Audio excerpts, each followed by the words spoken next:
આંદોલનનો ચહેરો હાર્દિક પટેલ, જેની સામે આપણે સીધી ફાઇટ આપી હતી, એ દ્રશ્યો અમે પણ જોયા હતા કે હાર્દિક પટેલ સોશિયલ મીડિયા પર કંઈ લખતા હતા અને એના જવાબો પણ આપ આપતા હતા. અને કદાચ ભાજપની વાત કરવામાં આવે તો ભાજપની યુવા કેડરથી માંડીને મંત્રીઓથી માંડીને સરકારે પાટીદાર આંદોલનમાં હાર્દિક પટેલ સામે અથવા તો એ આંદોલન સામે જ્યાં ખોટું થતું ત્યાં સીધી ફાઇટ આપી હતી.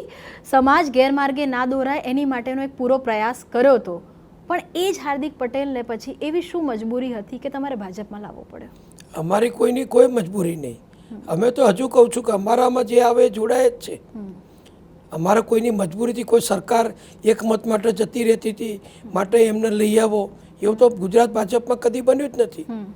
અમે તો મોટી બહુમતીથી જ કાયમ સરકારો બનાવી છે અને મોટી બહુમતીથી સરકારો ચલાવી છે.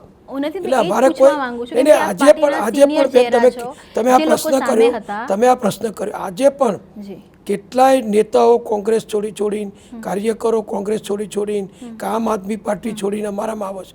અમે તો જે આવે એમને ભાજપમાં લઈએ છીએ, અમારા સિદ્ધાંતો સાથે કામ કરવાની શરતે લઈએ છીએ. છોડીને તો એ આવે છે, અમે કોઈને લેવા નથી ગયા.